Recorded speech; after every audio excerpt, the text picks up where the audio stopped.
Repeat offender Major General Mick Ryan of the Australian Army returns to School of War today. He's one of the sharpest observers of the evolution of war in Ukraine, the Western Pacific, and beyond. And our subject today is how to translate the lessons we all think we're learning in Ukraine to the very different theater of the Western Pacific. Let's get into it. It is a prescription for war, this Iraqi invasion of Kuwait. December 7th, 1941, a date which will live in infamy. The bloody experience of Vietnam is to end in a stalemate. We continue to face a grave situation in Iran. We shall fight on the beaches, we shall fight on the landing grounds, we shall fight in the fields and in the streets. We shall never surrender. Hi, I'm Aaron McLean. Thanks for joining School of War. I am delighted to welcome back to the show today Major General Mick Ryan, retired from the Australian Army, in which he served for 35 years. Today, he's the inaugural Senior Fellow for Military Studies at the Lowy Institute. Did I pronounce that correctly, Mick? It's Lowy? That sounds good to me. Excellent. Lowy Institute. I need a better Australian twang with it. Author of numerous books, articles, several of which we've discussed on the show before. Mick is a repeat offender, and he has just written a paper translating Ukraine lessons for the Pacific Theater for the Australian Army Research Center, which is obviously a subject right up our alley, though it does talk about allies. Mick, thank you so much for coming back on School of War. Yeah, it's great to be with you, Aaron. I'm proud to be a repeat offender. Let me start us off with a big picture question. Your paper seeks, as the title suggests, to translate lessons from Ukraine out to the Pacific and the area of Australia's more immediate security concerns. Pacific Ocean, a lot of islands, a lot of water. The European plain, a lot of land, a lot of fields, a lot of trees. Two pretty different places. How does one go about engaging in this act of translation when it comes to military lessons learned? Well, I think the first thing you do is you accept that Ukraine is not the future of war. I think there's too much work out there that's purporting that Ukraine is the future of war, and I don't believe that's the case. You only have to go to Israel or someone like that to see that's not the case. But every trend we see out of Ukraine will influence the future of war. So I thought it was important to move beyond the first level of analysis, which I think is most of the articles about Ukraine and its lessons. Is, you know, Ukrainians are a lesson from Ukraine, but what are the applicability of, say, drones or long-range strike in different theatres? And as you well put, the Pacific is very different. There's lots of blue bits, but there's also 3, maybe 4 major continents which influence specific operations. It's not just about the blue bits. There's lots of green bits in the Pacific we have to pay attention to as well. So there's certain things about the Pacific, right, that you point to in the paper. First of all, there is the presence of land, which, as you know, in the United States, I'm actually curious to know how this plays out in Australia, but in the United States, long debate with, at this point, some sort of entrenched cliched arguments about the primacy of air and sea versus the ongoing role of land forces, and whether land forces are extremely relevant or only semi-relevant, and a general prejudice, I would say a dominating prejudice, that it is the air and the sea that will dominate this conflict. How does that play out in Australia? I mean, the way you just answered the last question suggests that you are in the camp that we should not be forgetting the role of ground forces. No, absolutely. And, you know, this is why I did this report and why I wrote my book, White Sun War. The Pacific is not all blue. I mean, most of the blue bits are what you move through and fight through. You're not going to fight for them. Everything we're fighting for, which is, you know, politics or people, all live on the ground. So, you know, we absolutely can't afford to forget the role of ground forces, whether they're army or Marines. And at the end of the day, the way we do things in the military now is entirely integrated and joint. So air, land, sea, space, cyber are all going to be very important. And we can't afford to think, well, it's just going to be a Navy fight or it's just going to be an Air Force fight. It's going to take all of us against what is a pretty determined, technologically sophisticated and large potential adversary to overcome any future conflict. I suppose another obvious difference, which you point to in the paper, is not that these are NATO's quietest or least bumpy days. There's obviously issues in the alliance, and those issues may well grow, but there is a NATO. There is a structure of relatively unified military and indeed on some level diplomatic coordination and even command when talking about the threat from Russia or other threats that may come the way of Europe or North America. When it comes to North America and the Pacific, there just isn't a NATO. And so that's a sort of simple point that anyone with a sort of 101 level understanding of the issue knows. But what does it mean? Like, what will it actually mean in terms of translating lessons from one theater to the next? Yeah, I think, NATO has a deep foundation of standardized processes, doctrine, equipment, those kind of things. It doesn't always work perfectly, but at least there's a process there. There's a process for consultation. As you point out, that doesn't exist in the Pacific. But, over the last decade, we've seen the creation of a mesh of security partnerships and alliances. The US has deepened its relationship with Japan, the Philippines, and Australia. Australia's done the same with Japan, with the Philippines, with Singapore. You see a meshing of different logistics and strategic arrangements across the Pacific. All kind of, the SACEUR for the Pacific is Commander Indo-PACOM. I mean, it's a rough equivalence, but that's kind of the role he plays there. But it's more nuanced, and he has to be far more diplomatic and present in a whole lot of places to pull that off. And I think by and large, that's what does happen. It does mean, however, that each country has a bit more agency than European nations do when it comes to their own security. That's not a bad thing. But it also means the relationships between different countries are different. We all look at the relationships between different countries and say, I like a bit of that, but I don't like that. So I don't think a lack of a NATO is a bad thing. I think it just represents the structure and the cultures of our region. But we have seen, and I've loved seeing this, a huge amount of exercises between military organisations. I mean, Australia's just finished a pretty large exercise in the Philippines. We've normalised battle group armoured deployments into places like the Philippines and Indonesia with tanks and everything else that no one ever expected us to do. So there's been a normalisation of all this military diplomatic cooperation that may not be NATO, but I think will help us to deter conflict, that if conflict does, help us to, win it. One more question about the Pacific theater, and then I want to get into what you are trying to translate. That is to say, what you're learning in Ukraine and how you're learning it. For an American audience, we do have some listeners in Australia, but for an American audience, or we have a fair few listeners in the UK as well. What is the basic Australian defense concept? You're writing what you've written to inform that understanding and to help it evolve in light of what's going on in Ukraine in an intelligent way. But how does Australia see the defense of its sovereignty, and how does that nest into the American concept of the Indo-Pacific area and the wars we plan to fight there if we have to? Yeah, I think there's three key elements. The first one is our geography. We're an island and a continent at the bottom of the world. So geography, whilst it might not infer the same advantages that it used to, it still gives us some advantages in security. I mean, we're the only continent that's one country, and we have a wonderful blue moat around our country and blessed with pretty good neighbours, to be quite frank. The Kiwis, Papua New Guinea, Indonesia, Timor-Leste. So geography plays a key role in Australian defence strategy. Now, defence of Australia or forward deployment have been different approaches in the past, but geography is one of the key determinants of our national security and national defence policy. The second one is we always partner with a big and powerful friend.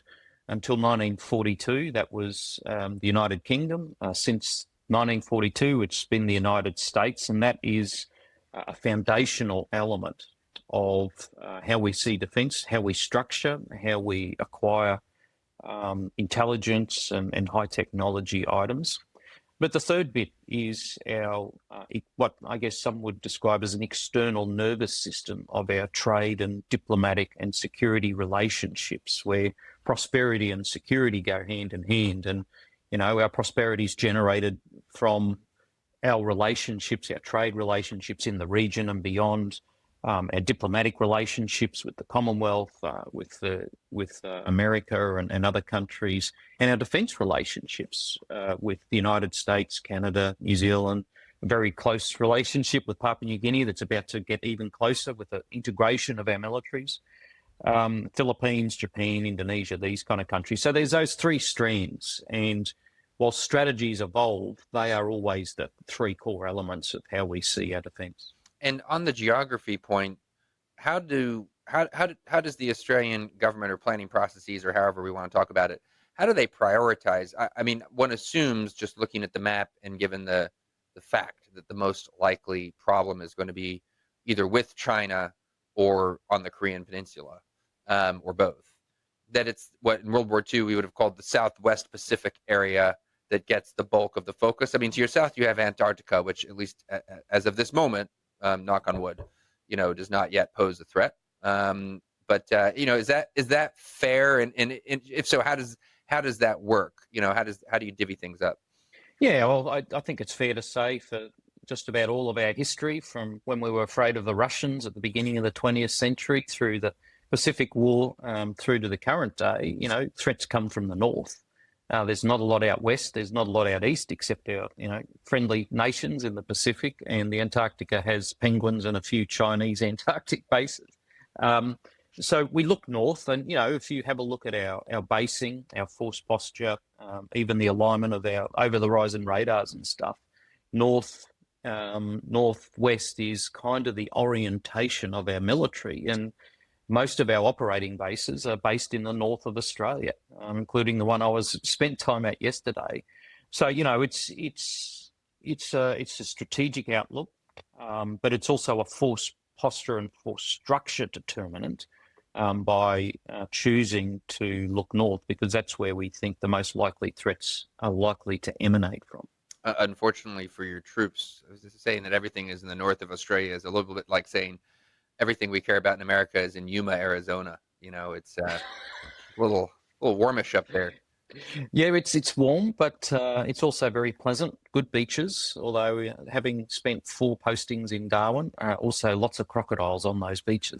This is literally, isn't Crocodile Dundee, isn't he up there in the Northern Territory? Sorry, this just became a very stereotypical American-Australian interaction, but I am what I am. He is a native of the Northern Territory, and I spent a large part of my career up there. It's tough. It's a tough place to live in, but it's a great place to soldier in.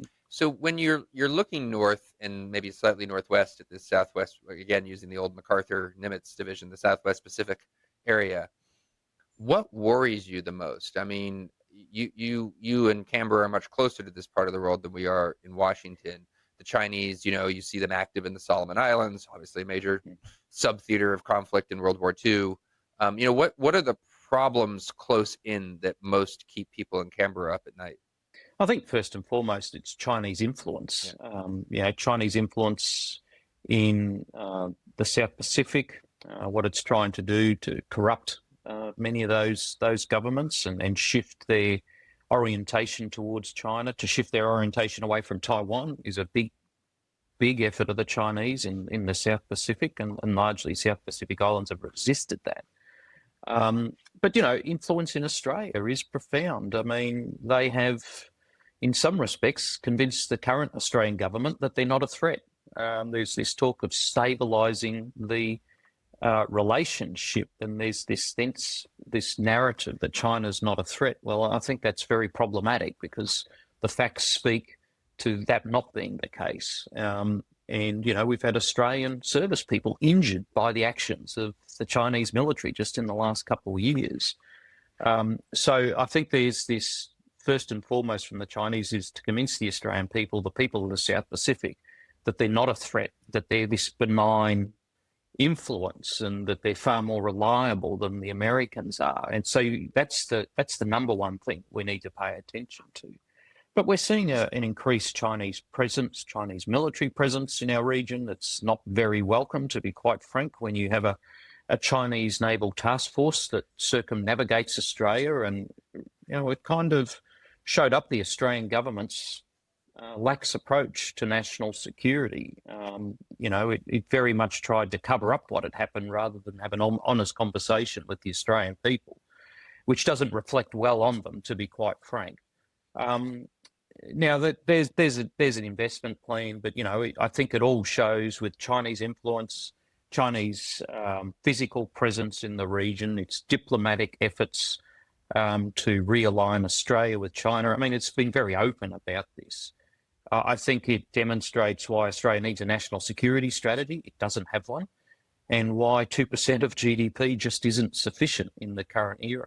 As somebody who spent a decent chunk of my own career trying to raise awareness about the threat from China, which, in America, we really it only started to be taken universally seriously, near universally, about a decade ago. Before that, it was not front of mind. But when these moments occur, when you have a government or whatever, some sector of some society somewhere saying everything's going to be okay and we can deal with these guys, I can always rely on the Chinese themselves to mess that up. They really can't help themselves. They have difficulty, and this is why I think it's their neighbors in countries like Australia who are sort of the next ring out, who were earlier to see the threat than countries further away. Because the closer you are, the more the Chinese really struggle to just take it. If they could take it down from like an 11 to an 8, and just pretend to be a little bit more normal, they would actually it would make life for people like me a lot harder. But they really struggle. They really struggle. No, I think you're right. I mean, I think that there's certainly the Japanese, the Taiwanese see them for what they really are, the Vietnamese, the Filipinos. I mean, the Filipinos have really received quite concerted, coercive, and, military bullying by the Chinese. We see just about every day the true nature of the Chinese dictatorship and how they treat their Filipino neighbours. I think we just can't overlook that. But their information operations are very clever. And there's that famous line from The Usual Suspects where Kaiser Soze says the greatest trick the devil ever pulled was to convince the world he didn't exist. That's what the Chinese are doing in the region. They're trying to convince the region that they're not a threat, that they're not, seeking to be a hegemon that's after tribute from all their neighbours. That's what they are. We need to see them for what they are. And, as you pointed out so well, the authors in that book, While Israel Slept, there was this conceptia before 7 October that anything interfered with the established narrative about a threat wasn't listened to. And I'm starting to see that in my own country. Government has a narrative that they're not a threat, that the relationship's stabilised, and anything that interferes with that is ignored. So to Ukraine, which was our original purpose here, you're somebody, you spent a lot of time there. You have a lot of contacts there. You're as informed about the war as any Western observer that I know. You make a really interesting point in this paper that despite in some ways the unique visibility to outsiders of the Ukrainian battlefield in the 2020s, given the social media, the proliferation of censors that then get passed out into the open source or that may be controlled by open source mechanisms themselves. In some ways, this is the most visible war in human history to the casual observer. But then you point out that, first of all, even so, there's just normal fog of war. Things get confused. And second of all, there are multiple realms, we might guess, where things happen that we just, if you're outside of the loop, if you're not a decision maker in Ukraine or Russia, you probably don't know about. And I wanted to ask you to address this really interesting point and maybe speculate a bit. What is the equivalent of the World War II code breaking, Enigma and efforts like that, the Bletchley Park effort that played such a central role in Allied war making in World War II, but which was not disclosed at all until years after the fact. What kinds of things could be going on behind the scenes, either sort of cool and impressive things like that, or bad things on the Russian side, or just, I couldn't tell you what Ukrainian casualty figures are and a lot of what goes on in Ukraine. And, I continue to be a supporter of the Ukrainian cause, so I don't feel the need to disclose it. even if I did know it. But just how do you think about what we don't know? Yeah, I think it's a really important point to make when we keep hearing this narrative about transparent battlefield. I think, military professionals need to resist this notion because we know deep down that it's not a transparent battlefield. You might be able to see a lot of it or even all of it, but seeing something doesn't mean you understand something. It doesn't imply wisdom about what you're actually being able to deliver through a screen. So I think that's an important part of being humble as a military person or an intelligence person. But when we get to the things, well, what aren't we seeing? I think, one of the important things you don't see a lot of in war, and it doesn't come out for years, is the civil-military interaction. For me, I think this has been a fundamentally important part of this war. On the Russian side, obviously a civil-military interaction that did not work and led Putin to believe that he could overrun Ukraine quickly by the intelligence services who didn't do their job, by a military that wasn't as ready or as prepared for the war as it said. So that civil-military interaction, I think, has been interesting and important. But at the same time, you've seen that interaction between Zelensky and Zaluzhny for the first 18 months or so of the war, and now Zelensky, Siersky. I think we don't know enough about that relationship. I'm not saying we need to see it in real time, but at some point that will be a very interesting case study in civil-military relations scholarship, because that determines resourcing priorities in war. It determines, do you go into Kursk when you don't need to, or do you go into Kursk and you really need to? It determines when 2023 counteroffensives take place and where the main effort might be. Is they're not purely military endeavours. So for me, that's a really interesting and largely unseen endeavour, except for those right in the middle of it. I guess the second bit is just the level of technological development that's happened, not just in Ukraine. There's been a lot of indigenous, but there's been a lot of support to Ukraine that we haven't seen haven't seen throughout the war. That there's been a lot of American technology and money that's underpinned Ukrainian technologies. That's I think the US hasn't actually taken a lot of credit for, which I think speaks a lot to the quality of the people in the US military. So they're the kind of things that I look at. I don't care about wonder weapons. There's no such thing, but it's these behind the scenes endeavours that I think are really interesting and that we'll learn more about at some point in the future. All right, so I want to get into some of these lessons that you identify. In this first one, you list 10 in the report, and I'm gonna moosh a few of them together here. Mm-hmm. You can disentangle them if you want. But you related to this question of sensors and visibility, there is a kind of combination of factors: the proliferation of sensors to include commercial sensors and the integration of those into government entities, the prevalence of drones for both reconnaissance and strike, the ability to be precise at long ranges to a greater degree than the past. All of these different things, which you discussed separately, they all kind of add together as this very visible battlefield. It's easy to be seen, and once you're seen, it is, historically speaking, relatively easy to be killed. Or if you see someone else, it's relatively easy to kill them. All of which seems to suggest, and this is something we've discussed on the show before, but it bears repeating because it's important, that sitting here September 2025, it does seem like the defense has a bit of an upper hand over the offense, as we might have identified in the Western Front of the First World War a century and change ago. Provided, and I was happy to see this in your report because this is a hobby horse of mine. Provided you don't get surprised, Yes. which is the sort of X factor or scrambler that's in there because it happens. So, first of all, feel free to, I just put sort of what I read from your report in my own words, so feel free to just address it in general. But second of all, fine. But what does that mean for the Pacific, where are the sensors as dense as they are in a land theater, primarily land theater? Help us understand what this means for the Western Pacific and if it's different at all. Yeah, I think there's a couple of really important points here. The Pacific geographically is very different. It's a bigger and a much more disconnected kind of theatre, you're working over much larger areas that aren't physically connected.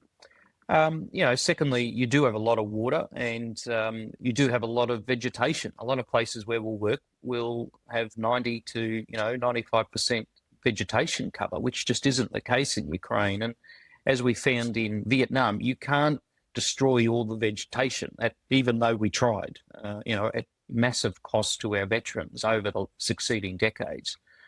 But the Pacific's also lots of cities, lots of big cities. And if anyone thinks there's a transparent battlefield, ask the Israelis in Gaza. You and I have been there, and we listen to the Israelis talk about, even after a couple of years, they think they've only found a certain percentage of tunnels. It is not a transparent battlefield, even with all the technology in the world. So, I looked at Israel and I looked at Ukraine and said, well, we need to dig deeper here on how many sensors are going to be out there, what the sensors will see, what kind of understanding they'll provide us. And my conclusion is they'll provide a level of visibility, but they will never give us full certainty or full understanding. And we should be very careful of the prophets of technology who promise us full understanding and full visibility, because I just don't think it's possible when you're working in that kind of environment against a very adaptive, technologically sophisticated adversary as we are out in the Pacific. I wonder how you rate another factor that's on my mind, which is, you say in the paper that one difference is that between the theaters is that China is just a more capable adversary than Russia, which seems obviously true, at least true to the extent that we can tell. Obviously, we haven't Yes. run the test, but in terms of just capabilities as we might assess them, it certainly seems likely that they've got the upper hand over the Russians. Well, the scenarios that we're realistically talking about here, I suppose there are scenarios where China goes after Taiwan or the Philippines and no one intervenes, except perhaps to provide support, in which case you do have something kind of comparable to Ukraine. But the scenario that's on everyone's mind really is a direct conflict between China and the United States and its allies, in which case, certainly in the opening stages, you have not one but two plus, given the allies like Australia and elsewhere, extremely capable, military forces or coalition of military forces on the American side. And there's going to be a war over the sensors, to include in space, that I have to imagine is going to be much more intense than anything we saw in 2022. And indeed, probably the dominant war for the first few days, I would imagine. And I have to imagine that one likely outcome, there could be political considerations that intervene here and we don't strike stuff on the Chinese mainland, or maybe we all stay out of space, or they stay off of sovereign American territory like Hawaii. Maybe. Your guess is going to be fine. Exactly. Maybe. I wouldn't plan on it, but maybe.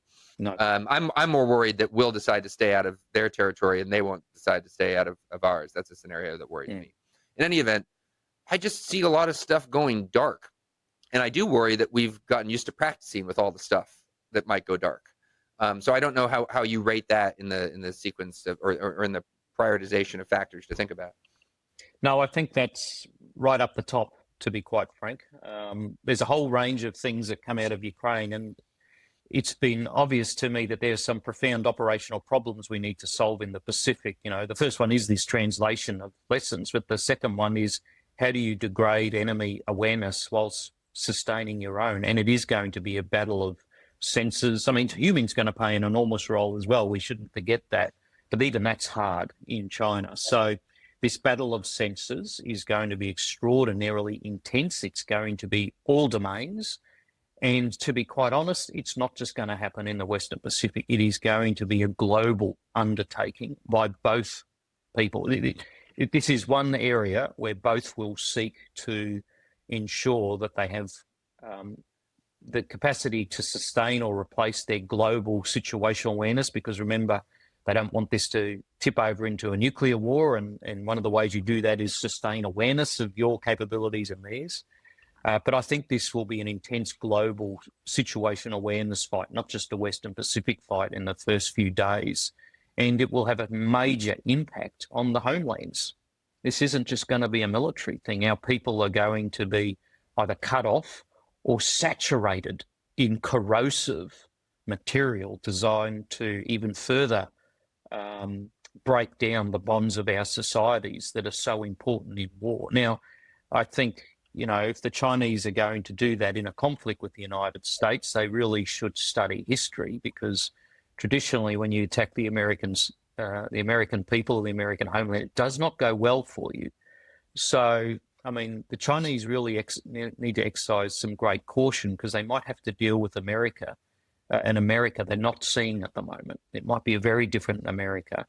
And historically, that very different America is being very good at taking down entire countries. And China should be very aware, and that should be part of our alliance deterrence framework, because we've taken down countries before, we'll do it again, even if it's really hard. Yeah. American attitudes towards foreign policy and war are a bit like the weather in England. You can just expect that it's going to change. Yeah. But that's the beauty of a democracy. Yeah. Yeah. Well, anyone who relies on the American people being focused and hawkish and willing to deal seriously with foreign threats, well, just, give it a few months or a few years, the focus will fade. People will get tired. People will get cranky. And anyone who thinks America is an isolationist nation, you kill a few Americans and see how it goes. I mean, in fact, the current president seems to have internalized this ethic. He sort of elevates that the cycle that I just described almost to a principle of policy. I've seen that play. We saw it play out with in the Middle East with Iran.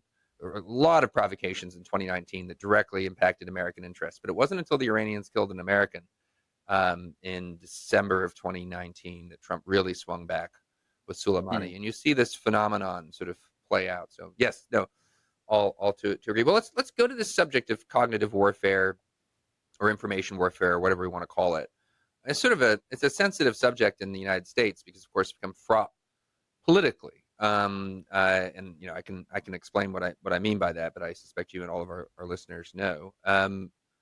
What does it actually look like in Ukraine and Russia? Like, how does it look like in the ground there? Because I can kind of muse about, Chinese, Russian efforts to mess, or Qatari efforts for that matter, to mess with the American information space.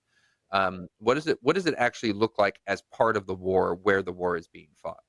Yeah, I guess it's most basic. It looks like a president of Ukraine putting out a video that, and talking about we're all here.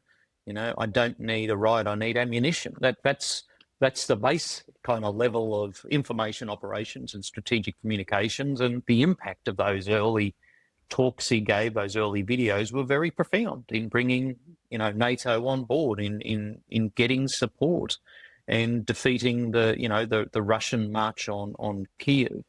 But at the same time, the Russians are very clever at putting out very corrosive misinformation, in Ukraine about draft dodgers and people going AWOL, the kind of things that are designed to split elements of society.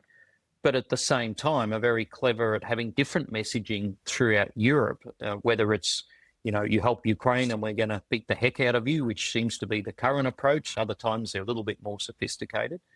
And then there's the messaging that, they try and use in democracies like, the United States or Britain or Australia. It's like, well, come on, guys, this is really none of your concern. This is just a local thing, by a former Russian province that's not a real country. Come on, what are you doing here? So this is what Russian influence operations looks like. And fortunately, many of our people are smart enough to see that. Unfortunately, not all our people or politicians are smart enough to see through it. But that's what influence operations, cognitive warfare looks like right now in Russia's war against Ukraine. It's different in the Pacific just because of the political, the cultural, the ethnic makeup of the region. But I think we can fully expect to see the same kind of things out here in a conflict. And certainly the first thing China will be trying to ensure does not happen is that there's not a Taiwanese Zelensky.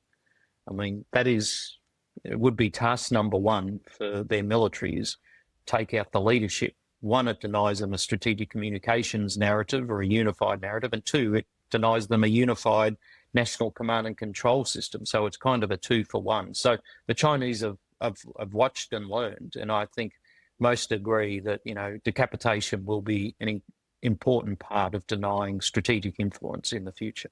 I do worry about how seriously we are taking this in the United States. And I say that as somebody who, I have rolled my eyes and continue to roll my eyes at some of the use of the problem of disinformation in American politics to delegitimize domestic political enemies who are not successful because of foreign misinformation. They're just politically successful, and one side can't accept that sometimes. But that said, we're recording this here on Tuesday, September the 16th, and it looks like we are moving towards some sort of deal in the United States to save TikTok. That looks like it's going to preserve some degree of Chinese control over the algorithm. I hope that's not true. If there was a deal that actually abided by the law that Congress passed and really severed the relationship, and it was just one more toxic social media app, but by God, it was an American toxic social media app. That would be another question. But the notion that the Chinese are going to have this powerful tool available to them. Back during the big congressional debate, I guess it was last year, I remember someone making the point that in the event of a war in the Western Pacific, one of the things you'll see quickly is a significant increase in teen suicides in the Washington, D.C. area. I had to think about that for a second, about what that meant. But of course, the algorithm can be manipulated to push all this toxic content to different demographics. And it lures, in particular, young, vulnerable people down these rabbit holes of, content about, drugs and alcohol and stuff. So the information war may not just be, suddenly your phone is full of pro Xi Jinping messaging.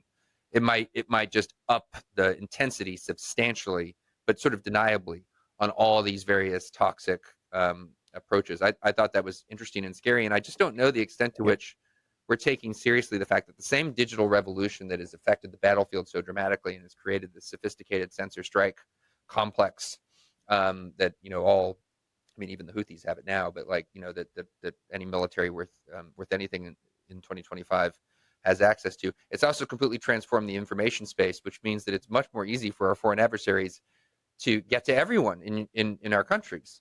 You're carrying their propaganda in your or their efforts to mess with you in your pocket.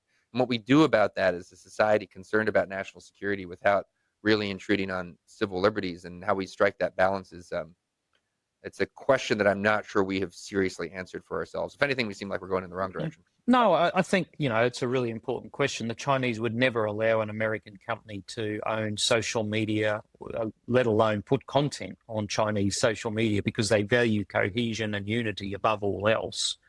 And they know that social media in Western countries is not a unifying influence, it's a corrosive influence. I mean, the amount of studies on where the algorithms prioritize content that's not puppies, but, fairly destructive and corrosive. And we've seen that in the wake of, recent events in the United States with multiple killings and targeted attacks on politicians and relations to politicians and important national figures, up until including candidate Trump last year on at least one occasion, probably two.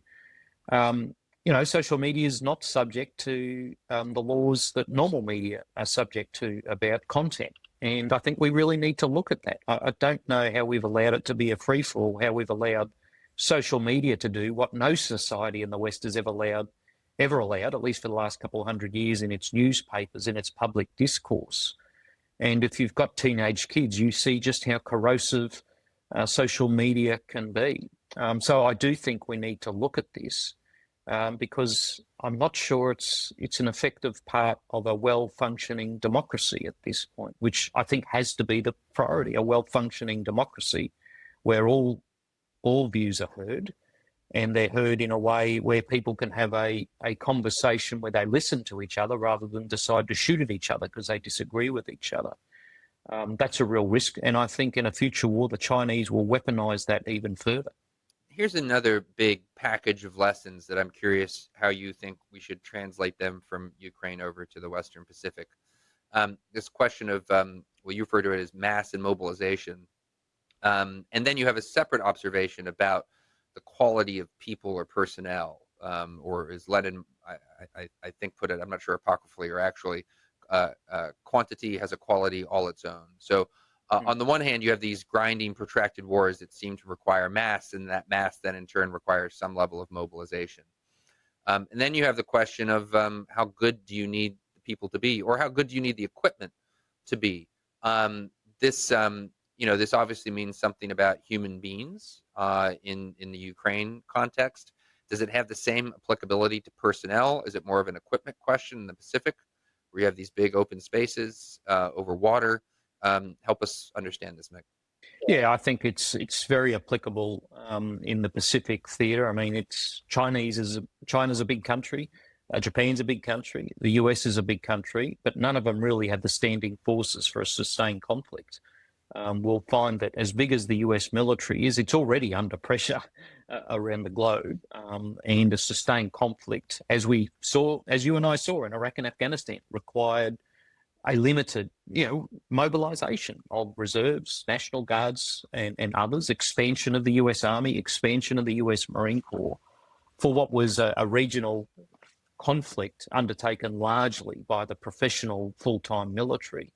A conflict in the Pacific will be very different. It will be much broader, over a much larger geographic scope, a much larger array of military capabilities will be required across all domains, not just primarily in the land and air domain that we saw in Iraq and Afghanistan.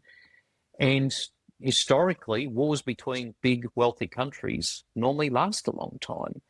And the thing to remember in any conflict between America and the US, and I certainly hope this doesn't happen because it'd be catastrophic, but the winner rules the world. We shouldn't forget this, that whoever wins a conflict between China and America rules the world, and whoever doesn't will be a strategic backwater for 100 years. These are pretty big stakes. These are very big stakes, which is why we need to invest so much in deterring it happening in the first place. But if it does happen, it will require full national mobilization in democracies once it happens, to make sure we don't lose, because that would be even worse. What is the state of the debate on the defense budget in Australia? You alluded to the fact that 2% is not enough. You also mentioned that the current government may not take the PLA and the PRC quite as seriously as you would like them to. Where does all of that stand? It's pretty much, let's not talk about the defence budget, really. Their preference is to focus on domestic issues, and many of us have been calling for a defence budget that's significantly increased because, the AUKUS submarine has put so much pressure. I mean, it's very simple mathematics. Australia cannot afford the AUKUS submarines and a Australian Defence Force with its current budget. It's not possible.